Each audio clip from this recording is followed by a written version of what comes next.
Watch the ride.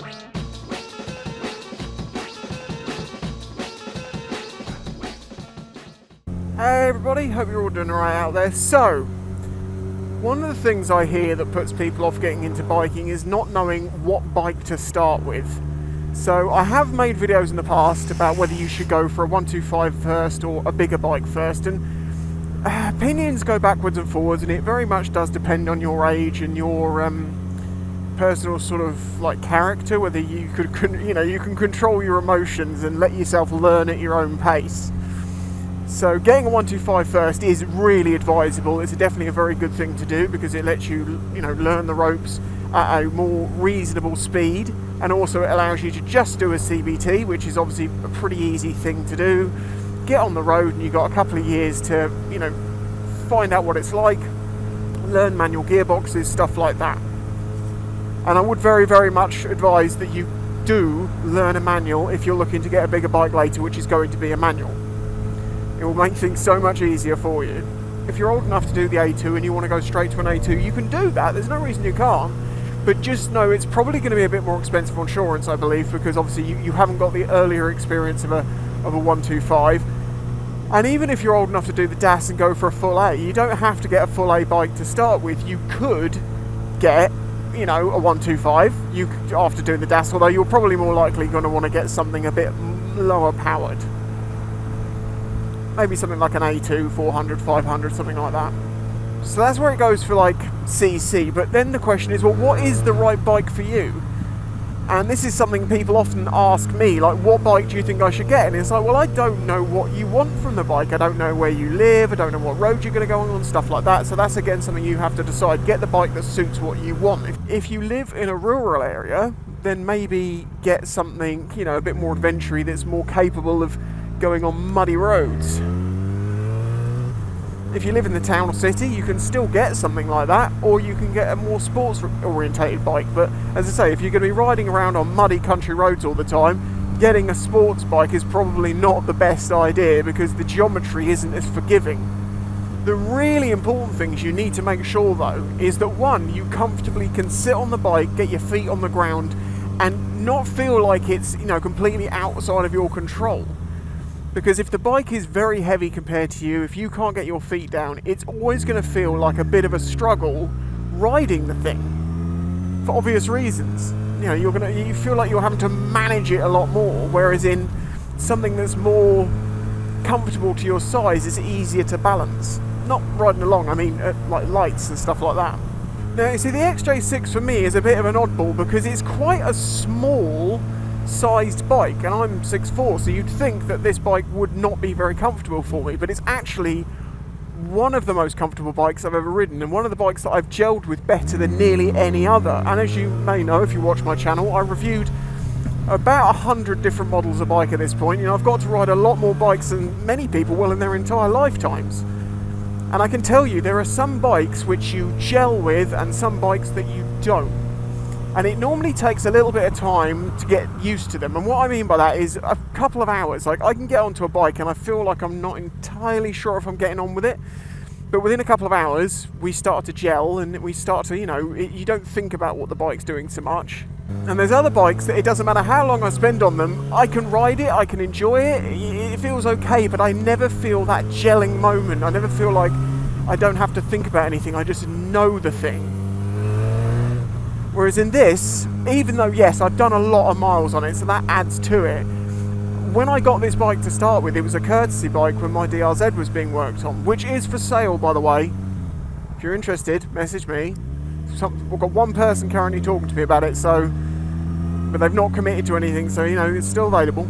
As is Reno's CBR 500R. I got this bike as a courtesy bike, and at first, it was just a bike to ride around on, and the more I rode around on it, I was like, I actually really quite enjoy this bike.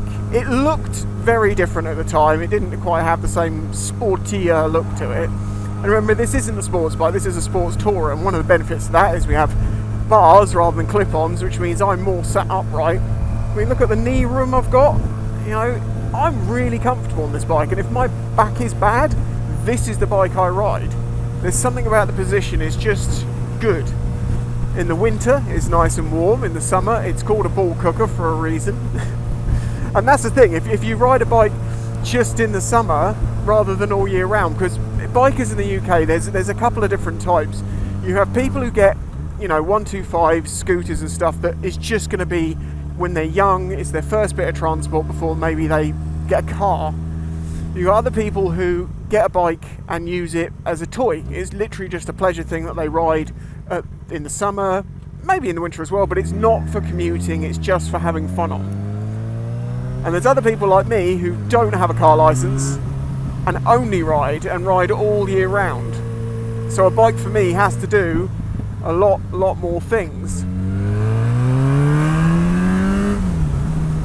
This bike is like a double fried egg chili chutney sandwich. Every constituent part is wrong, but together as a whole, it's right. It makes something good. And if you get that reference, you're a fan of Red Dwarf. But it is kind of like that, because the XJ6 for me, it's not the most powerful bike. It's got about 80 brake horsepower. It's not got the best suspension. It's too hot to sit on. Well, it's not too hot, but it's very warm to sit on in the summer. But it's doable. It's not the most exciting bike in the world, but the engine is great. The engine, it revs really nicely. It rides comfortably. It's not too firm. You don't, break your back over slightly rough terrain in the road. This bike's got 63,000 miles on it, so it's getting pretty old now. But I do hope to, keep that mile number cranking up. So this bike very much does what I need it to do as a do-everything bike. I mean, there's been times in the past I'm like, if I got rid of both my bikes, what one bike would I replace them with? And I really would not be able to tell you that, even though I've ridden so many. There's been bikes along the way that I've thought about, like a Triumph Scrambler 1200. That was great, but at the same time, 1200 is just a bit too much. It's quite an expensive bike for me anyway, so it wouldn't be that. There's things like the V-Strom 800. That is a very good contender, but at the same time, I want the DE version. The RE version, the road version with normal tyre sizes on it. I very much like bikes with 17-inch wheels and normal road tyres. Now, one of the problems is, if you're looking at a 125, for instance, you're not going to get to test ride them. You just won't. Places don't allow CVT riders to do test rides. But do know that 125s nowadays are very much of a muchness. The power, the speed and all that sort of stuff is quite similar. The Chinese bikes tend to have a little bit less power and have a little bit less top end. One of the fastest bikes I've ever ridden was a 125, that is, was a Suzuki GSX 125S. It was the non-sportier version. And I think I got 78 or 86 out of it. Okay, it was one or the other. It was more than comfortable at 70. But know that pretty much any 125 at 70 miles an hour is going to be wringing its neck a little bit. That's why I strongly advise, if you're going to get a 125 and you've got to travel with it, try and use B roads rather than, motorways or A roads. Reason being, 60 miles an hour is much more comfortable for a 125 and it'll be a lot more fun for you. Anything above, a 125, 250s pretty much, 300s, 400s, they're all fine on the motorway, they'll deal with it. 500s are very comfortable, and then as you go bigger than that, they get more and more comfortable up to 1,000, where as much as I think 1000cc bikes aren't that usable on the UK road because you don't get to use the whole use of the engine, which is the fun part of it, what you can do is sit on a motorway at a couple of thousand RPM almost, and it just cruises along. You see, this is the problem. There is no one right bike for everyone. There is no one best bike. If someone says a bike is the best bike, no. I mean, maybe in a category if it was a small category, but best bike is very dependent on you and what you like from it. If a bike is comfortable and it does everything you need it to do and that's enough for you, well then that's fine. But if it doesn't give you that, wow, I absolutely love this thing, maybe you should look for something that does that as well. You've got to love the bike you're on. You've got to see it and just think, I really like that thing. I do with the XJ6. It's not the best looking bike. It's not the best bike in any way, shape or form. It's just overall, it all together works out being great for me, and its quirks is what makes it fun. And when you do push it a little bit and it all works out and it feels good, it's rewarding, and that's all you need out of a bike, beyond the physical job of moving your butt from A to B.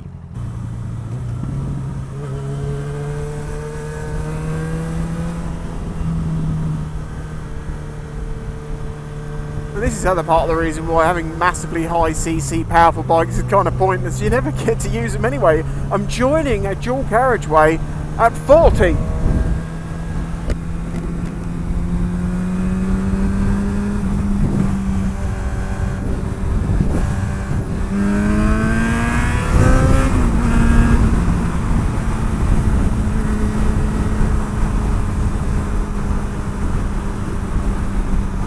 You also have to remember that bikes are massively faster than cars.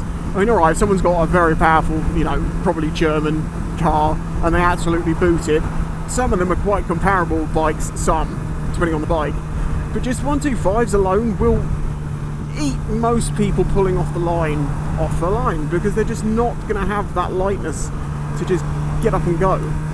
So I know this isn't giving you the answer you may be after, and if you think anyone's going to give you that answer, it's quite unlikely. But let me just give some very quick sort of like coveralls. 125s, if you don't have a big budget, the Chinese brands can be great. Problem with that is make sure that there's a good dealership that you can deal with if anything goes wrong. Make sure there's a good warranty with that brand, or you're good at doing bike mechanics, because it's something that may come up a bit more than one of the big four. If you've got a bit more cash in your back pocket, go for one of the bigger brands, because you're going to have more reliable dealerships, not necessarily more reliable bikes, not necessarily. There's been some Japanese brand bikes, not necessarily built, because no 125 is made in Japan anymore, which have been very unreliable and had all sorts of problems. If you're looking to get an A2 bike, you really can't go wrong with things like the CBR 500R, Yamaha MT-07, Suzuki SVs. I mean, it's also new or second hand. It's very much how good's the dealership you've bought it from, and they're going to help look after you if things go wrong in the first year, or if you're mechanically good with things, then, and you've got the space and the tools to do it, then that's a great benefit. It's part of the reason I have so many videos teaching you how to fix your own bike. I know someone I know recently was quoted, I think it was £400 or £500 to have their fork seals changed on an XJ6. That job for me would cost about 45-50 quid, because you just got to buy the seals and buy some fork oil, and that's it. It's the time. You could actually buy the tools, buy the stand, buy the consumables, and do the job cheaper than going to a garage and getting them to do it. But it takes the knowledge to do it and the bravery. And as I say, I've got videos on how you do it, but you do need to have some mechanical know-how of that. That is not the sort of job I suggest new first-time bike mechanicers go for. If you've done other sorts of mechanics, if you're mechanically minded, it's not too bad if you follow it step by step, but there are a few things there that can go wrong, and a few things you need to be careful with when you're doing it. That means, you have to be careful. One of the benefits of getting someone else to do it, obviously, is if you take the bike apart, do the whole job, and then it continues to leak, you have to go around and do it all over again, which I have done in the past. Either it was a dodgy seal I was sold, or there was a nick in it that I may have put in it. You never know.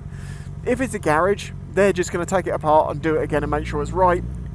If it's not, you'll have to do it again. If you don't need the bike immediately, if it's not your main transport, not such a problem. As I say, you can buy the consumables twice and still save money, as well as buying the tools and everything else, versus what a garage will charge you. When it comes to the bigger A-class bikes, well, now, the world's your oyster. It depends on what you want: adventure, sports, retro, whatever. But the main thing is to get a bike. Because the thing is, even if your first bike you get is not your favourite, it will give you a good idea of what you will and won't like in other bikes in the future. And you have to start somewhere, and it's that first jump that for many people is the biggest jump. Because, once you're there, but it's going through the process and making that decision, and then that possible buyer's remorse puts so many people off. At the end of the day, two wheels is fun. I've never ridden a bike that I hated.